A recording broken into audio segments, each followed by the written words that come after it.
जो है बस कुछ ही देर में स्क्रीन के जरिए सब सुनेंगे।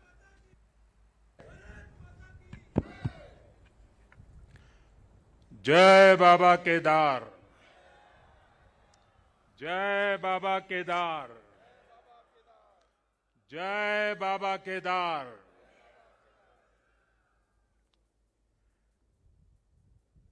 दैवीय आभा से सुसज्जित इस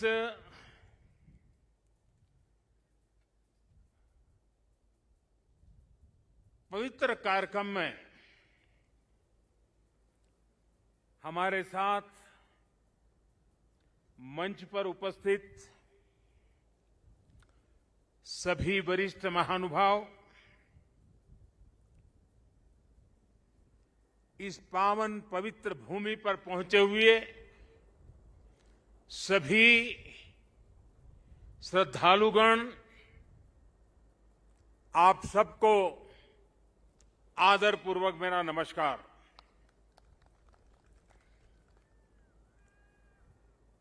आज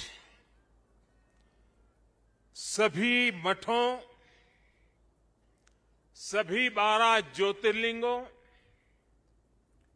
अनेक शिवालय, अनेक शक्तिधाम, अनेक तीर्थ क्षेत्रों पर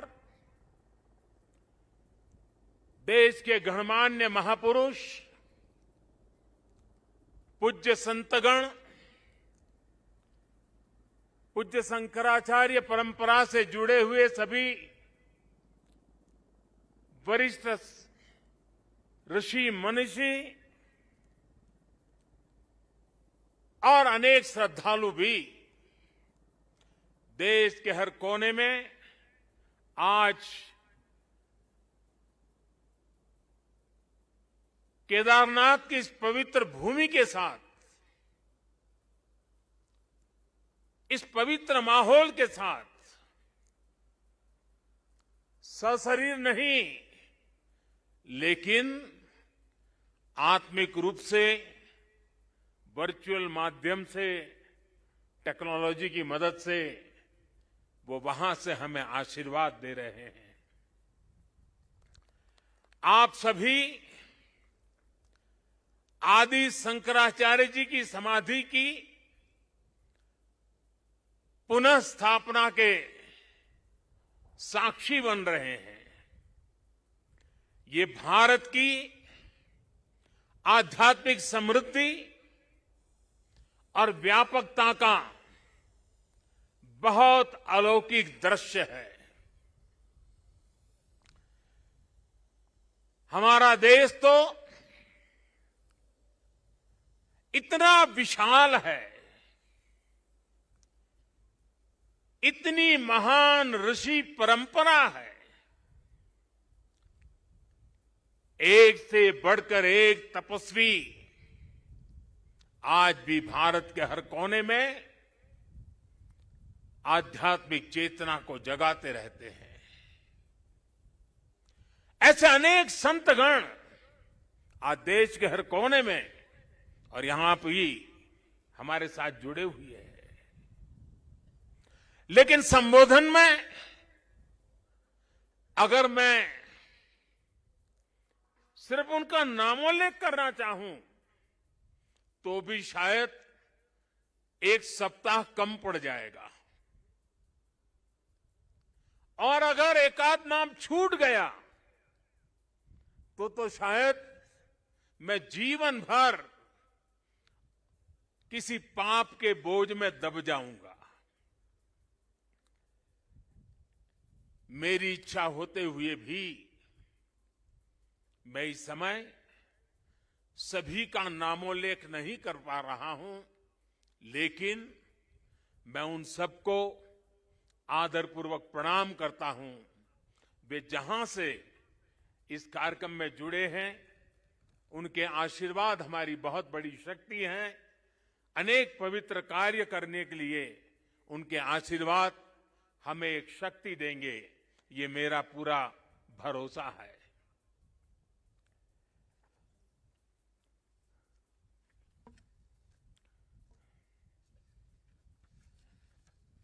हमारे यहां कहा जाता है, आवाहनम न जानामि, न जानामि विसर्जनम, पूजनम चैव न जानामि क्षमस्व परमेश्वरम। इसलिए मैं हृदय से ऐसे सभी व्यक्तियों से माफी मांगते हुए इस पुण्य अवसर पर देश के कोने कोने से जुड़े शंकराचार्य, ऋषिगण,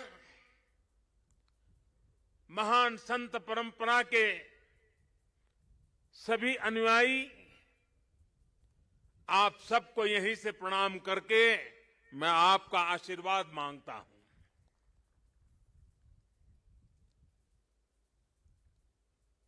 साथियों, हमारी उपनिषदों में आदि शंकराचार्य जी की रचनाओं में कई जगह नेति नेति, जब भी देखो नेति नेति,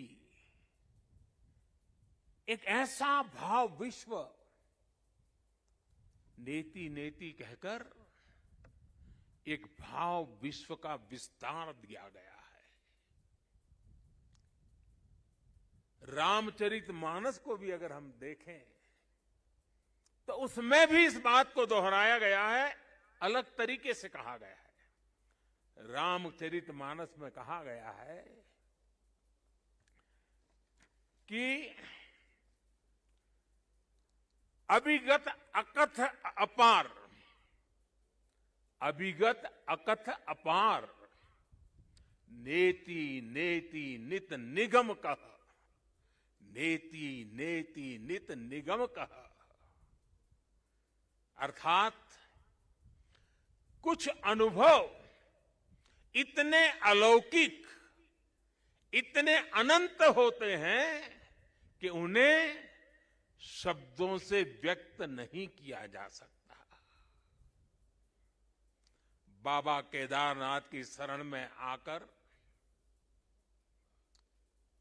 जब भी आता हूं, यहां के कण कण से जुड़ जाता हूं। यहां की हवाएं, ये हिमालय की चोटियां, ये बाबा केदार का सानिध्य न जाने कैसी अनुभूति की तरफ खींच के ले चला जाता है, जिसके लिए मेरे पास शब्द है ही नहीं। दीपावली के पवित्र पर्व पर कल मैं सीमा पर अपने सैनिकों के साथ था और आज तो ये सैनिकों की भूमि पर हूं। मैंने त्योहारों की खुशियां मेरे देश के जवान वीर सैनिकों के साथ बांटी। देशवासियों का प्रेम का संदेश, देशवासियों की उनके प्रति श्रद्धा, देशवासियों के उनके आशीर्वाद, 130 करोड़ आशीर्वाद लेकर के मैं कल सेना के जवानों के बीच गया था। और आज मुझे गोवर्धन पूजा के दिन, और गुजरात के लोगों के लिए तो आज नया वर्ष है,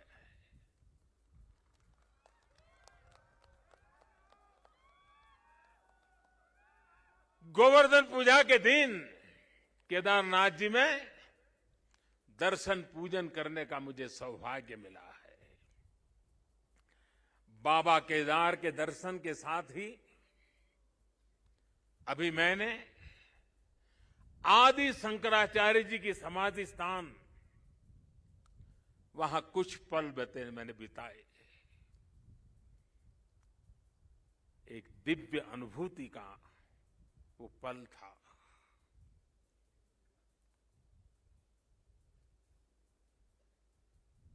सामने बैठते ही लग रहा था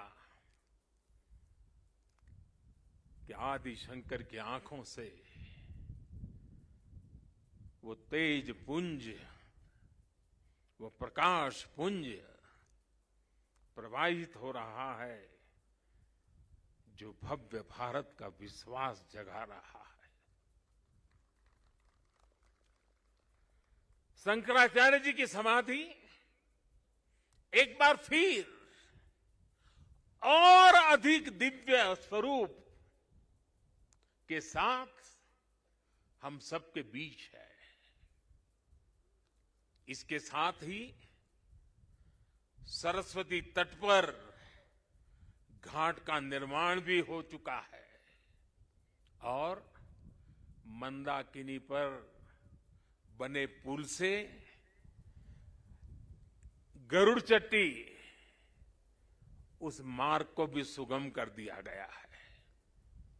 और गरुड़ चट्टी का तो मेरा विशेष नाता भी रहा है। यहाँ एक दो लोग हैं पुराने जो पहचान जाते हैं। मैंने आपके दर्शन किए, मुझे अच्छा लगा। साधु तो चलता भला, यानी पुराने लोग तो अब चले गए हैं। कुछ लोग इस स्थान को छोड़ के चले गए, कुछ लोग इस धरा को छोड़ करके चले गए। अब मंदाकिनी के किनारे बाढ़ से सुरक्षा के लिए जिस दीवार का निर्माण किया गया है, इससे श्रद्धालुओं की यात्रा अब और सुरक्षित होगी। तीर्थ पुरोहितों के लिए नए बने आवासों से उन्हें हर मौसम में सुविधा होगी। भगवान केदारनाथ की सेवा उनके लिए अब कुछ सरल होगी, कुछ आसान होगी। और मैंने तो पहले देखा है, कभी प्राकृतिक आपदा आ जाती थी तो यात्री यहां फंस जाते थे, तो इन पुरोहितों के घरों में ही एक एक कमरे में इतने लोग अपना समय बिताते थे। और मैं देखता था कि हमारे पुरोहित खुद बाहर ठंड में ठिठुरते थे, लेकिन अपने जो यजमान आते थे, जो अपने उनकी चिंता करते थे। मैंने सब देखा हुआ है, उनके भक्तिभाव को मैंने देखा हुआ है। अब उन मुसीबतों से उनको मुक्ति मिलने वाली है। साथियों, आज यहां यात्री सेवाओं और सुविधाओं से जुड़ी कई योजनाओं का शिलान्यास भी हुआ है। पर्यटक सुविधा केंद्र का निर्माण हो, यात्रियों की और इस इलाके के लोगों की सुविधा के लिए आधुनिक अस्पताल हो, सारी सुविधाओं वाला अस्पताल हो, रेन सेंटर हो, ये सभी सुविधा श्रद्धालुओं की सेवा का माध्यम बनेगी। उनके तीर्थाटन को अब कष्ट से मुक्त, केदार से युक्त, जय भोले के चरणों में लीन होने का यात्रियों को एक सुखद अनुभव होगा। साथियों, बरसों पहले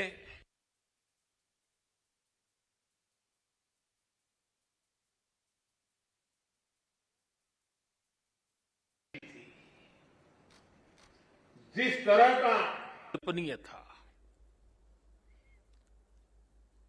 मैं मुख्यमंत्री तो गुजरात का था,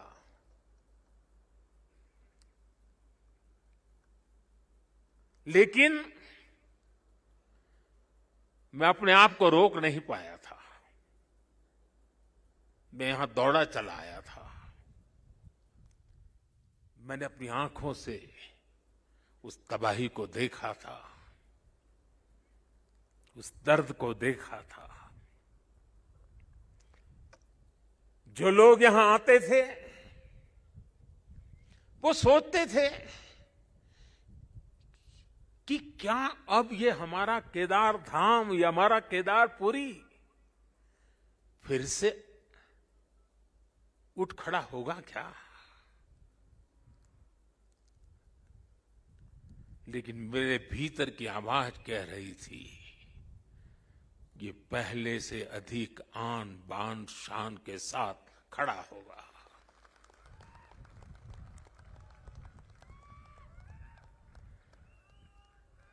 और ये मेरा विश्वास बाबा केदार के कारण था, आदि शंकर की साधना के कारण था, ऋषियों मुनियों की तपस्या के कारण था, लेकिन साथ साथ कच्छ के भूकंप के बाद कच्छ को खड़ा करने का मेरे पास अनुभव भी था।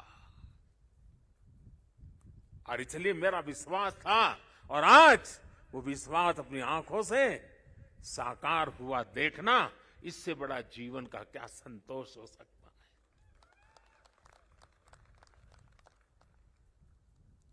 मैं इसे अपना सौभाग्य मानता हूं कि बाबा केदार ने, संतों के आशीर्वाद ने, इस पवित्र धरती ने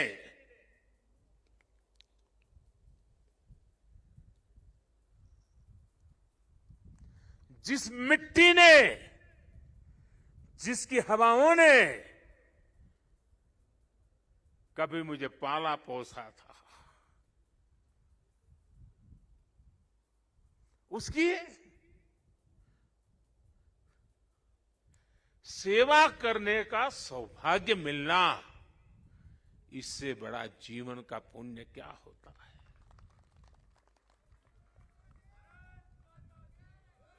इस आदि भूमि पर शाश्वत के साथ आधुनिकता का ये मेल, विकास के ये काम भगवान शंकर की सहज कृपा का ही परिणाम है। ये ईश्वर नहीं क्रेडिट ले सकता, इंसान क्रेडिट नहीं ले सकता, ईश्वर कृपा ही इसकी हकदार है।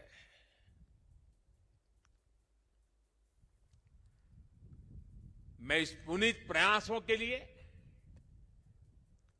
उत्तराखंड सरकार का, हमारे ऊर्जावान नौजवान मुख्यमंत्री धामी जी का, और इस कामों की जिम्मेदारी उठाने वाले सभी लोगों का भी आज हृदय से धन्यवाद करता हूं, जिन्होंने एड़ी चोटी का जोर लगा करके इस सपनों को पूरा किया है।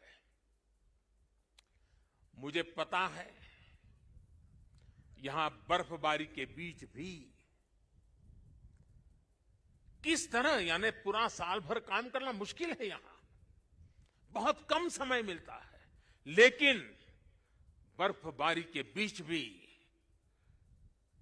मेरे हमारे श्रमिक भाई बहन जो पहाड़ों के नहीं थे, बाहर से आए थे, वे ये ईश्वरीय कार्य मान करके बर्फ वर्षा के बीच भी, माइनस टेम्परेचर के बीच भी काम छोड़ करके जाते नहीं थे, काम करते रहते थे, तब जाकर के ये काम हो पाया है। मेरा मन यहां लगा रहता था, तो मैं बीच बीच में ड्रोन की मदद से, टेक्नोलॉजी की मदद से, मेरे दफ्तर से यहां का पूरा मैं या एक प्रकार से वर्चुअल यात्रा करता था। लगातार मैं उसकी बारीकियों को देखता था, काम कितना पहुंचा, महीने भर पहले कहां थे, इस महीने कहां पहुंचे, लगातार देखता था।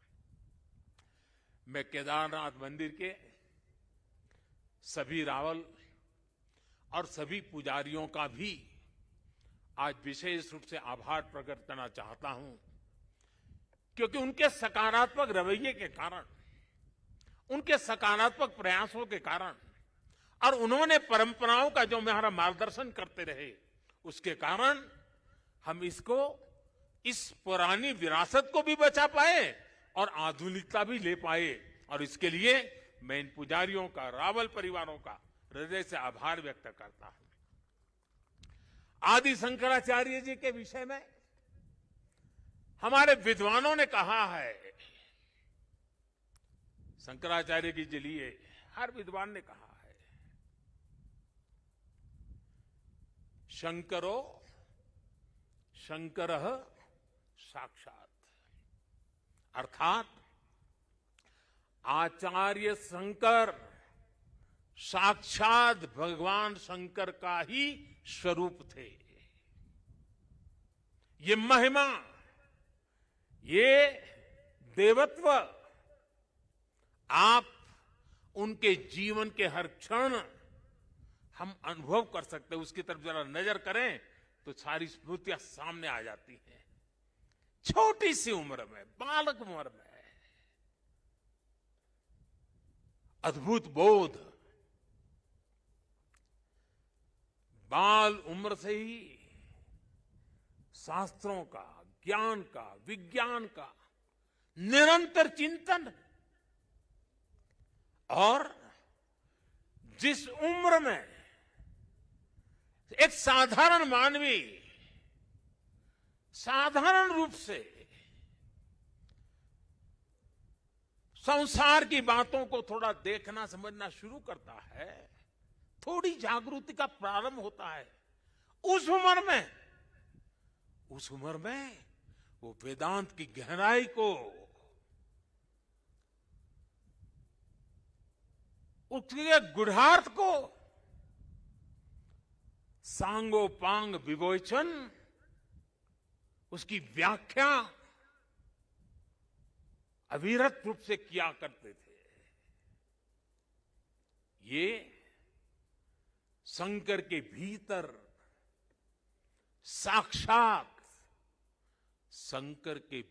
साक्षात शंकरत्व का जागरण के सिवा कुछ नहीं हो सकता है। ये शंकरत्व का जागरण था। यहां संस्कृत और वेदों के बड़े बड़े पंडित यहां भी बैठे हैं और वर्चुअली भी हमारे साथ जुड़े हैं। आप जानते हैं कि शंकर का संस्कृत में अर्थ बड़ा सरल है। शंकर का अर्थ संस्कृत में होता है शम करोति स शंकर, यानी जो कल्याण करे वही शंकर है। इस कल्याण को भी आचार्य शंकर ने प्रत्यक्ष प्रमाणित कर दिया था। उनका पूरा जीवन जितना असाधारण था, उतना ही वो जनसाधारण के कल्याण के लिए समर्पित थे। भारत और विश्व के कल्याण के लिए अहरनिश अपनी चेतना को समर्पित करते रहते थे। जब भारत राग द्वेष के भंवर में फंस करके अपनी एकजुटता को खो रहा था, तब यानी कितना दूर का संत देखते हैं, तब शंकराचार्य जी ने कहा था,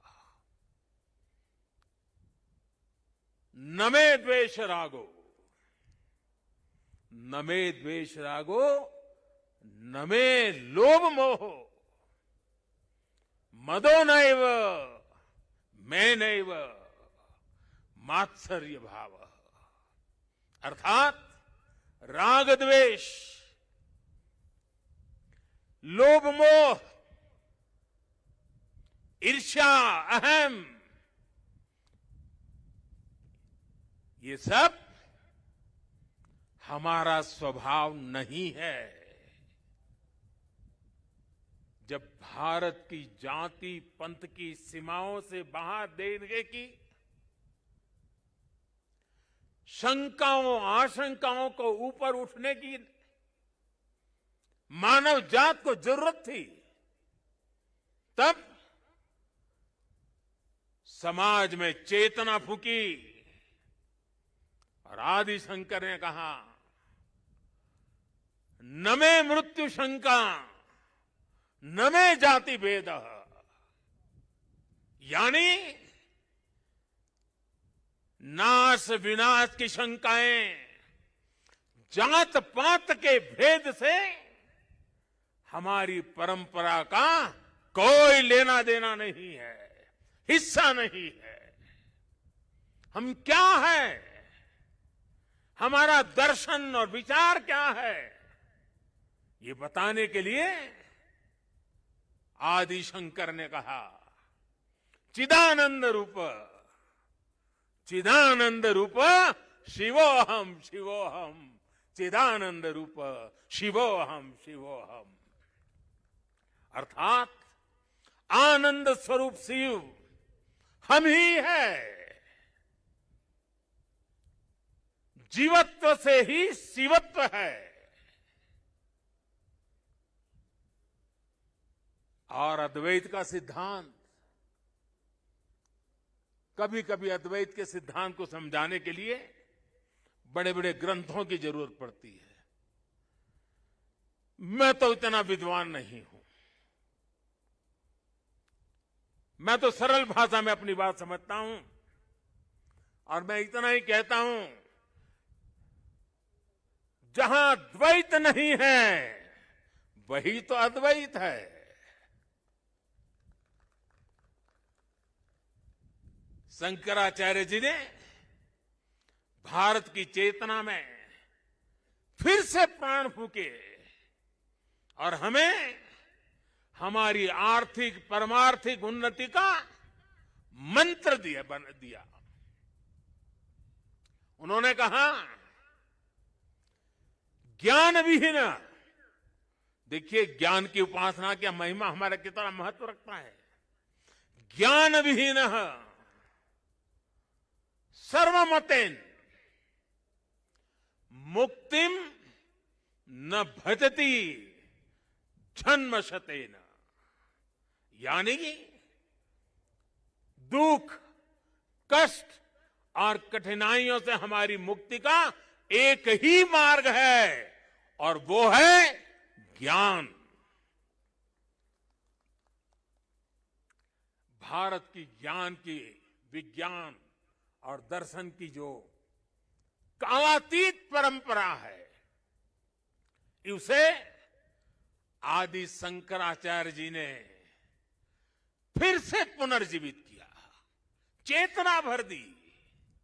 साथियों, एक समय था जब अध्यात्म को, धर्म को केवल रूढ़ियों से जोड़कर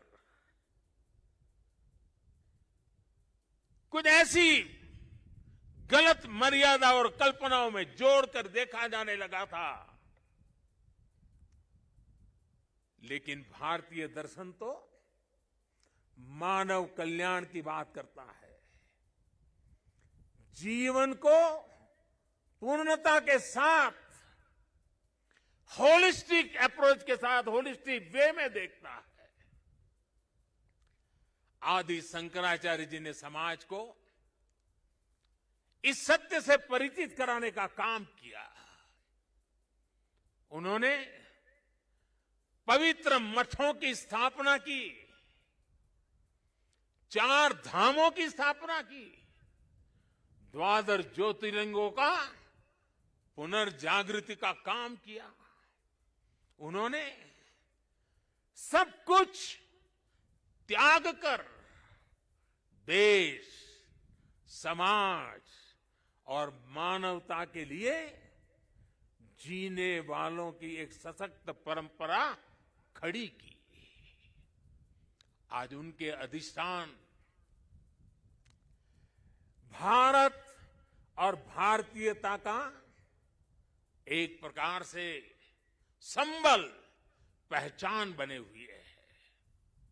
हमारे लिए धर्म क्या है, धर्म और ज्ञान का संबंध क्या है, और इसीलिए तो कहा गया है अथा तो ब्रह्म जिज्ञासा, अथा तो ब्रह्म जिज्ञासा। इसका मंत्र देने वाली उपनिषदीय परंपरा क्या है? तो हमें पल प्रतिपल प्रश्न करना सिखाती है। और तभी तो बालक नचिकेता यम के दरबार में जाकर के यम की आंख में आंख मिला करके पूछ देता है, यम को पूछ देता है, व्हाट इज डेथ? मृत्यु क्या है बताओ। प्रश्न पूछना, ज्ञान अर्जित करना, अथा तो धर्म जिज्ञासा। हमारी इस विरासत को हमारे मठ हजारों सालों से जीवित रखे हुए हैं, उसे समृद्ध कर रहे हैं। संस्कृत हो, संस्कृत भाषा में वैदिक गणित जैसे विज्ञान हो, इस मठों ने, हमारे शंकराचार्य की इस परंपरा ने इन सब का संरक्षण कर पीढ़ी दर पीढ़ी मार्ग दिखाने का काम किया है। मैं समझता हूं आज के इस दौर में आदि शंकराचार्य जी का सिद्धांत और ज्यादा प्रासंगिक हो गए हैं। साथियों, हमारे यहां सदियों से 4 धाम यात्रा का महत्व रहा है। 12 ज्योतिर्लिंग के दर्शन की, शक्तिपीठों के दर्शन की, अष्टविनायक जी के दर्शन की, ये सारी यात्रा की परंपरा, ये तीर्थाटन हमारे यहां जीवन काल का हिस्सा माना गया है। ये तीर्थाटन हमारे लिए सिर्फ सैर सपाटा पर्यटन भर नहीं है, ये भारत को जोड़ने वाली, भारत का साक्षात कराने वाली एक जीवंत परंपरा है। हमारे यहां हर किसी को, कोई भी व्यक्ति होगा, उसकी इच्छा होती है कि जीवन में कम से कम एक बार 4 धाम जरूर हो लें, 12 ज्योतिर्लिंग का दर्शन जरूर कर ले, मां गंगा में एक बार डुबकी जरूर लगा दे। पहले हम घर में बच्चों को शुरू से ही सिखाते थे, परंपरा थी। बच्चों को घर में सिखाया जाता था, सौराष्ट्रे सोमनाथ श्रीशैले मल्लिकार्जुनम, बचपन में सिखाया जाता था। 12 ज्योतिर्लिंग का ये मंत्र घर बैठे बैठे एक बृहत भारत का, विशाल भारत का हर दिन यात्रा करा देता था। बचपन से ही देश के इस अलग अलग हिस्सों से जुड़ाव एक सहज संस्कार बन जाता था। ये आस्था, ये विचार पूरब से पश्चिम तक, उत्तर से दक्षिण तक भारत की एक जीवित इकाई में बदल देता है। राष्ट्रीय एकता की ताकत को बढ़ाने वाला एक भारत श्रेष्ठ भारत का भव्य दर्शन सहज जीवन व्यवस्था का हिस्सा था। बाबा केदारनाथ के दर्शन करके हर श्रद्धालु एक नई ऊर्जा लेकर जाता है। साथियों, आदि शंकराचार्य की विरासत को, इस चिंतन का आज देश अपने लिए एक प्रेरणा के रूप में देखता है। अब हमारी संस्कृति के, हमारी इस विरासत को, आस्था के केंद्रों को इसी गौरव भाव से देखा जा रहा है जैसा देखा जाना चाहिए था। आज अयोध्या में भगवान श्री राम का भव्य मंदिर पूरे गौरव के साथ बन रहा है। अयोध्या को उसका गौरव सदियों के बाद वापस मिल रहा है।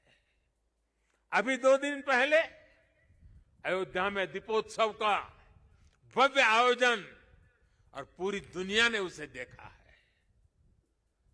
भारत का प्राचीन सांस्कृतिक स्वरूप कैसा रहा होगा, आज हम इसकी कल्पना कर सकते हैं। इसी तरह उत्तर प्रदेश में ही काशी का भी कायाकल्प हो रहा है। विश्वनाथ धाम का कार्य बहुत तेज गति से अब तो पूर्णता की तरफ आगे बढ़ रहा है। बनारस में सारनाथ, नजदीक में कुशीनगर, बोधगया, यहां सब जगह पे एक बुद्ध सर्किट के अंतर्राष्ट्रीय पर्यटन को आकर्षित करने के लिए, विश्व के बुद्ध के भक्तों को आकर्षित करने के लिए एक बहुत तेजी से काम चल रहा है। भगवान राम से जुड़े जितने भी तीर्थ स्थान हैं, उनको भी जोड़ करके एक पूरा सर्किट बनाने का काम भी आज चल रहा है। मथुरा वृंदावन में भी विकास के साथ साथ यहां की शुचिता, पवित्रता को लेकर संतों की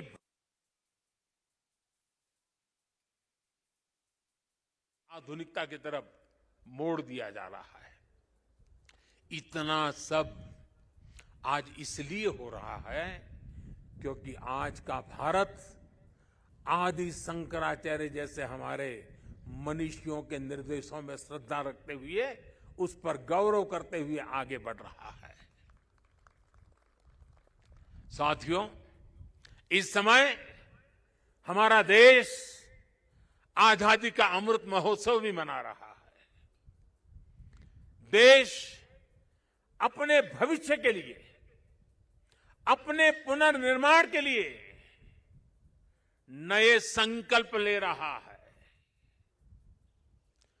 अमृत महोत्सव के इस संकल्पों में से आदि शंकराचार्य जी को हम एक प्रकार से अपनी बहुत बड़ी प्रेरणा के रूप में देख सकते हैं। अब देश अपने लिए बड़े लक्ष्य तैयार करता है। कठिन समय और सिर्फ समय नहीं, समय की सीमा भी हम निर्धारित करते हैं। तो कुछ लोग कहते हैं कि इतने कम समय में ये सब कैसे होगा। कभी कभी लोग ये भी कहते हैं, अरे यार होगा भी कि नहीं होगा। और तब मेरे भीतर से एक ही आवाज आती है, 130 करोड़ देशवासियों की आवाज मुझे सुनाई देती है और मेरे मुंह से यही निकलता है, एक ही बात निकलती है, समय के दायरे में बंधकर भयभीत होना अब भारत को मंजूर नहीं है। आप देखिए, आदि शंकराचार्य जी को छोटी सी आयु थी, घर बार परिवार छोड़ दिया, सन्यासी बन गए। कहां केरल का कालड़ी और कहां केदार, कहां से कहां चल पड़े, सन्यासी बने। बहुत ही कम आयु में इस पवित्र भूमि में उनका शरीर इस धरती से विलीन हो गया। अपने इतने कम समय में उन्होंने भारत के भूगोल को चैतन्य कर दिया, भारत के लिए नया भविष्य गढ़ दिया। उन्होंने जो ऊर्जा प्रज्वलित की, वो आज भी भारत गतिमान बनाए हुए है। आने वाले हजारों साल तक ये गतिमान बनाए रखेगी। इसी तरह स्वामी विवेकानंद जी को देखिए, स्वाधीनता संग्राम में अनेक अनेक सेनानियों को देखिए।